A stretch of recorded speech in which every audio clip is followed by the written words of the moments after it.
વાલા સુંદર સાથને કોટી કોટી પ્રણામ. પ્રણામ સુંદર સાથજી, પ્રણામ. તો આજના સત્સંગની અંદર શ્રી કિરંતન ગ્રંથ અને કિરંતન ગ્રંથની અંદર જે પ્રકરણ છે 87 અને 87 પ્રકરણની અંદર મહામતી શ્રી પ્રાણનાથજી કહે છે કે પરમધામની રાહ આપણને બતાવી રહ્યા છે. મહામતી કહે છે કે આ તનને છોડી અને પરમધામ સુંદર સાથ તમે હાલો એમ કહે છે. તો આપણને આ પ્રકરણની અંદર મહામતી કહે છે કે યાગ પરો તિન કાયરો જો ધામ કી રાહ ન લેતો સરફા કર જો સિર કા યોર કસુએ જીવ દેતો पाए तो झूठ के बदले सत सुख खंड सो देख पीसे क्यों हुई करत कुर्बानी पिंड करत कुर्बानी पिंड।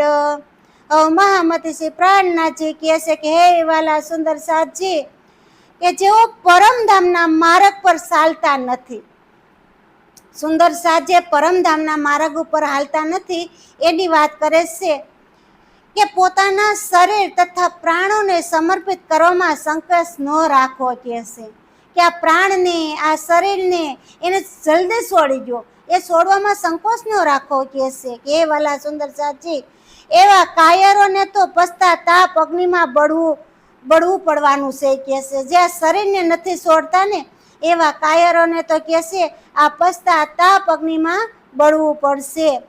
તો કહે છે કે આ જૂઠા શરીરને સમર્પિત કરવાથી ધણીનું અખંડ સુખ આપણને પ્રાપ્ત થાય છે, કારણ કે આ પંચભૌતિક જે શરીર છે એ જૂઠું છે કહે છે.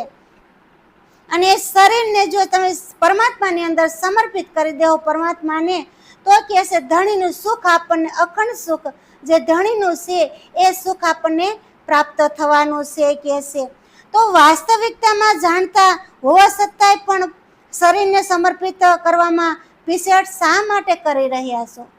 સુંદર સાથ કહે છે તમે જાણો છો, જાણતા હોવા છતાંય તો તમે પાસીપેની શા માટે કરી રહ્યા છો કહે, તો પીઠ શા માટે બતાવો છો? તો આ દેહ આપણો નથી, જે આપણું નથી એ આપણું ક્યારેય રહેવાનું નથી કહે છે. તો એ ધણીનું દેહ છે તો ધણીને જ સમર્પિત કરી દો કહે છે, કારણ કે કહે છે इन विध कहे आ संसार में धनी रसक दिलासा दे तो टुक टुक होए जाए फन्ना सब अंग आशिक्य કે સંસારમાં પણ એમ કહેવામાં આવે છે કે સંસારના ધણીનું થોડું પણ, આ સંસારની વાત આપણને ફરી પાછી મહામતી કહે છે કે જે આપણે લગ્ન કર્યા હોય અને સંસારનો ધણી હોય તો કે છે એ ધણી આપણને થોડુંક આશ્વાસન આપે ને તો આ સ્ત્રી છે ને તો પોતાનું અંગ ધણીને આપી દેશે. અને આજે આપણા પ્રાણ પ્રિયતમ આપણને કેટલું કહી રહ્યા છે, કેટલું આશ્વાસન આપી રહ્યા છે, તો આપણે આપણું શરીર આપણા પ્રાણનાથજીને સોંપતા નથી. આપણા પૂર્ણ બ્રહ્મ પરમાત્મા જે અક્ષરાતીત શ્રી કૃષ્ણ પરમાત્મા છે એને આ શરીર હોપવાનું છે.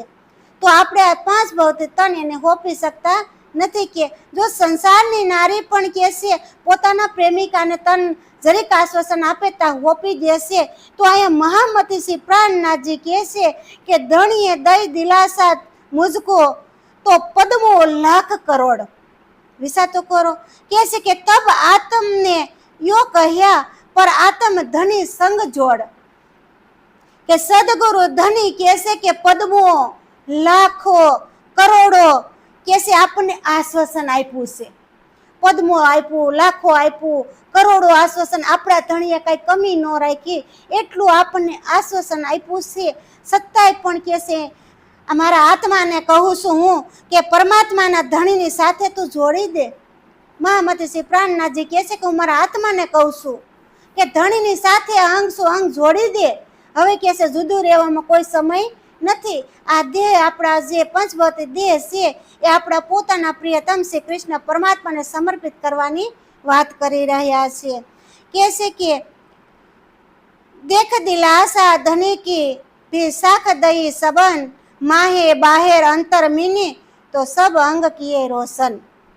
હવે એ સદગુરુ કહે છે કે સદગુરુ ધણીનું એવું આશ્વાસન સાંભળીને મેં શાસ્ત્રો અને પ્રમાણ પણ જોઈને મેં પોતાનું મારું હૃદયને કહેશે મેં બાહ્ય શરીર અને આંતરિક શરીર તો કહેશે અંતરાયમાન શરીર દિવ્ય જ્ઞાનને પ્રકાશિત કર્યો.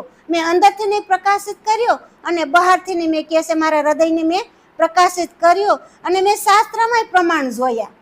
કહેશે મારા સદગુરુએ જે કંઈ મને આશ્વાસન આપ્યું છે ને એ મેં બધું પ્રમાણ સહિત કાર્ય કર્યું છે કહેશે. તો મહામતી કહેશે કે તું પૂછ મન ચિત્ત બુદ્ધ કો, તું પૂછ મન चित्त बुद्ध को और गुण अंग इंद्री पक्ष तो देख तत्व सब शास्त्रों का फेर कर निके लख. તો કહે છે કે હે આત્મા તું તારા મન ચિત્ત અને બુદ્ધિ તારા દ્વારા તો પૂછી લે, તારા મનને પૂછી લે, તારા બુદ્ધિને પૂછી લે, તારા ચિત્તને પૂછી લે કહે છે અને શાસ્ત્રોના તત્વોને તું જાણી લે. આ શાસ્ત્રોના જે તત્વો છે ને એને તું જાણી લે હે આત્મા કહે છે. પછી પોતાના ગુણ અંગ ઇન્દ્રિયોને પાછી વારી અને ધણીના શરણોને ઓળખી લે. તારી ગુણ અંગ ઇન્દ્રિયોને જ્યાં બહાર ભટકી રહી છે ને તો કહે છે ગુણ અંગ ઇન્દ્રિયોને તું પાછી વારી લે અને ધણીજીને સારી રીતે તું ઓળખી લે. આપણા પોતાના આત્માનો માલિક પૂર્ણ બ્રહ્મ પરમાત્મા છે અક્ષરાતીત, એને તું ઓળખી લે કહે છે કે હે આત્મા તું ઓળખી લે. તો આત્માને પરમધામ તરફ વારી રહ્યા છે મહામતી શ્રી પ્રાણનાથજી કહે છે કે તું બલ કર કશું અપના. તો કહે છે સલ રા તામસી સુર કે બ્રહ્મ સૃષ્ટિ નિક્ષી વ્રજ में દેખે ક્યો કર પહોંચી હજુર. હવે તમે પોતાનું જ પૂરા બળ સાથે રસ્તા પર ચાલો કહે છે કે હે સુંદર સાજી તમારું બળથી. આપણને બીજા કોઈ બળ આપે અને આપણે ચાલી, કોઈ શીખવાડે ને આપણે ચાલી એમ નહીં. આપણે આપણા પોતાના આત્માના બળથી અને આપણે આ પગલાં ભરવા જોઈએ. આપણે એક એક નોધા ભક્તિના પગથિયા ચડી અને 10મું પગથિયે પાર થઈ અને પોતાના પ્રિયતમને આપણે ભળવાનું છે કહે છે. તો કહે છે એ રસ્તા તમે બળ કરીને રસ્તા પર ચાલો કે જેના પર ચાલીને તામસી સખીઓ ગઈ છે બળપૂર્વક. તામસીઓ સખીઓ બળપૂર્વક ચાલીને ગઈ છે કહે છે કે સખીઓ વ્રજથી રાસમાં પહોંચી હતી. સખીઓ તામસી સખી બધું છોડી દીધું, તાત્કાલિક તરત છોડી અને પોતાના બળપૂર્વક કહે છે કે તે પોતે પોતાનું બધું છોડીને પોતાના પ્રિયતમ પાસે પહોંચી ગઈ હતી. તો કહે છે કર કબીલા પાર કા અંકુર બલ સુર ધીર કે એક ધણી નજર મેં લેકે ઉડાઈ દે સરે. કહે છે તું પરમધામની આવેલી બ્રહ્મ સૃષ્ટિઓને સર્વજન બનાવીને પરમધામના અંકુર કે બળ શ્રેય અને ધ્યેયને ધારણ કર અને અક્ષરાતીત ધણીને દ્રષ્ટિમાં શિથર કરી અને નશ્વર શરીરને ઉડાડી દે કહે છે કે અક્ષરાતીત ધણી આપણા છે એ ધણીની અંદર તું આ તારી દ્રષ્ટિને સ્થિર કરી દે. હે સુંદર સાજી હે આત્મા તું કહે છે આ દ્રષ્ટિને સ્થિર કરી અને પ્રિયતમ ધણી પાસે પહોંચી જા. એકદમ પહોંચી જાય કહે છે ધણી પાસે અને આ નશ્વર દેહને તું ઉડાડી દે કહે છે. કારણ કે આ નશ્વર દેહ આપણું કઈ કામનું નથી કહે છે. યાત્રા કરવા માટે આ નશ્વર દેહને ધારણ કર્યો છે તો એક દિને સમય જે ધારણ કર્યું છે ને એ ઉતારવું જ પડશે. આપણે કોઈ પણ ઘરેણા આપણે ધારણ કર્યા હોય તો એક દિવસ ઉતારી દઈશું ને એવી જ રીતે આ શરીર આપણે યાત્રા કરવા માટે જે ધારણ કર્યું છે એ શરીરને એક દિવસ આપણે ઉતારવું જ પડશે. कैसे के पोष निके अपने धने को भी निके देखता तम निके देख फुरमान को भी पोष निके आतम. હવે કહે છે સદગુરુ કહે છે કે પોતાના સદગુરુ ધણીના વચનોને સમજીને તેના પર વિચાર કરો. પોતાના સદગુરુને તો સમજો અને એના પર થોડોક તો વિચાર કરો કહે છે. તો કહે છે કે તેમને આપેલા અખંડ તાતમ જ્ઞાનને તો સમજો કે આપણા સદગુરુએ આપણને નિજ નામ શ્રી કૃષ્ણજી તાતમ જ્ઞાન આપ્યું છે એને તો તમે થોડુંક સમજો કહે છે. એ આત્મા થોડુંક તો તું સમજી લે કહે છે અને ધર્મ ગ્રંથોના ગુણ રહસ્યોને સમજો આ ધર્મ ગ્રંથોની અંદર, બધા ગ્રંથોની અંદર આપણા ગુણ રહસ્ય જે છે એને તો તમે થોડું સમજો કે છે. તથા પોતાના આત્માને પણ સાક્ષી બનાવી તો દો, કે આપણો આત્મો ક્યાંક સાક્ષી પૂરવે. આવો આત્માને સજડ તો બનાવો. એ કાંઈ પણ કાર્ય કરવું હોય તો આપણા આત્માને સાક્ષી પૂરે ને, એ આપણું સજડ કહેવાય. શું કહેવાય? કે એક આત્મા આપણી લાઠી છે, તો લાઠીને સહારે આપણે આગળ જઈ શકીએ. તો આપણા આત્માને આપણે આગળ પરમધામ લઈ જવો હશે તો કે છે કંઈક સાક્ષી આપે આત્મા, એવું કાર્ય તો તમે કરો કે છે. કે ભી પૂછ સગી તું અપને, કે ભી પૂછ સગી તું અપને, જો હે હુએ પિંડ થે દૂર, કઈ સાખે હજુ લેખડી દેખ રોશન અપના નૂર. હવે કહે છે કે બ્રહ્માત્માઓ તમારી સામે શરીર છોડીને કેટલાય સાયલા ગયા, એનો તો વિચાર કરો. કેટલાય બ્રહ્માત્માઓ ધણીની સાથે, સદગુરુની સાથે હાલતા થઈ ગયા હતા ને, તો એની વાત કરે છે કે કેટલાય બ્રહ્માત્માઓ આ શરીર છોડીને સાયલા ગયા, એનો તો થોડોક વિચાર કરો. તેમના વિષયમાં તો પણ વિચાર કરો કે છે. તો એવા કેટલાય પુરાવા હું તમને લઈને આવ્યો, શાસ્ત્રોના, પુરાણોના, સદગુરુના વચનો કેટલાય પુરાવા મેં આપ્યા કે છે. પણ છતાંય પોતાના પરમાત્માના ચિંતનમય પ્રકાશને જોઈને પણ હજી તમે કેમ ઊભા થતા નથી? કે આ પરમાત્માનું ચિંતનમય જે પ્રકાશ છે, પરમાત્માએ આપણને, સદગુરુએ આપણને તાતમ દ્વારા જે પ્રકાશ કરી દીધો છે, તો કે છે પ્રકાશને જોઈને તમે કેમ ઊભા થઈ જતા નથી? તો ઊભા થાવ કે છે વાલા આત્માઓ, સુંદર સાહેબ, તમે આ ઊભા થઈ જાઓ. તો કે છે એથી સાખે લેકે કહા અબ જૂઠે અંગ, હજુ ના લગે તાકો ધામકો, સાસો સનમંદ સંગ. કે છે કે આ પુરાવા મેળવીને પણ તમે હજી સુધી આ જૂઠા શરીરને કેમ સાથ આપી રહ્યા છો? આટલો બધો પુરાવો તમને આપે છે, છતાંય કહે છે કે આ જૂઠા શરીરને તમે કેમ સાથ આપી રહ્યા છો? શું હજી સુધી તમને ધામનો સાસો સંબંધ પ્રાપ્ત થયો જ નથી? કહે છે આટલા પુરાવો હોવા છતાંય હજી ધામનો જે સાસો સંબંધ છે, એ સંબંધ શું તમને હજી નથી કહે છે પ્રાપ્ત થયો? તમે કેમ નથી સ્તન છોડીને ચાલતા થતા? કહે છે તો શાસ્ત્ર સંગી સબ યો કહે, વિચાર દેખ મહામતી, જેસી હોય હૃદય મીને તેસી પાયે ગતિ.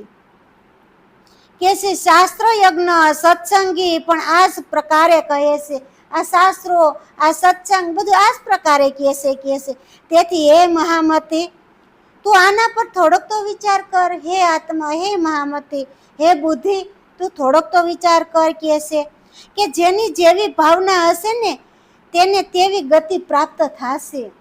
જેની જેવી ભાવના, જેવા માર્ગ ઉપર હાલશે તેવી ગતિ પ્રાપ્ત થશે. એટલે કહે છે જેવું વાવી એવું જ આપણે લણી. તો આપણે હાસું બી વાવ્યું હોય તો હાસા છોડ ઉગે, પણ ખોટું બી વાવ્યું હોય તો ખોટા જ ઉગવાના છે. તો એવી જ રીતે કહે છે કે જેવી આપણી ગતિ છે ને એવું જ આપણને પ્રાપ્ત થવાનું છે. મહામતી કહે છે કે પીછા ન દેખીએ નહીં કિચી કી હે પરવાહે, એક ધામ હૃદય મેં લેકે ઉડાઈ દીજે અરવાહે. કહે છે કે મહામતી કહે છે કે હે આત્મા, હવે પાછો વળીને તું ન જો. કે છે કોઈની બીજાની પરવા તું ન રાખીએ છે અને તું પાછો વારી ન જો. કે છે જો તને આ સંસારમાં કોઈની ચિંતાની પરવા ન કર, કે છે આ સંસારની અંદર તું કોઈની ચિંતા ન કર અને તું કોઈની પરવા પણ ન કર. કે છે કે આત્મા, કે એ આત્મા એક માત્ર પરમધામના હૃદયમાં લઈ લે. આપણા પૂર્ણ બ્રહ્મ પરમાત્મા અક્ષરાતીતને તો હૃદયમાં લઈ લે. કે છે અને એના હૃદયમાં લઈ અને આ જૂઠા જે શરીર છે ને એનો તું ત્યાગ કરી દે. કારણ કે મહામતી શ્રી પ્રાણનાથજી સદગુરુ કે આપણા ધામ ચાલવા જવાના છે, એટલા માટે કહે છે કે હવે આ તન તું છોડી દે અને આ શરીરને છોડી અને પરમધામ બધાય હાલો. કહે છે તો આપણને બધાને પરમધામ લઈ જવા માટે આ તન છોડવાની આપણને વાત કરી છે કે આ પંચભૌતિક શરીર મળ્યું છે એ આપણું નથી, એ આપણે છોડી અને પરમધામ જવાનું છે. એ પૂર્ણ બ્રહ્મ શ્રી કૃષ્ણ પરમાત્માને આ તનને આપણે સમર્પિત કરી દેવાનું છે. આવી રીતે મહામતી શ્રી પ્રાણનાથજીએ આજના સત્સંગની અંદર આપણને કહ્યું. બોલો શ્રી પ્રાણનાથ પ્યારે કી જય।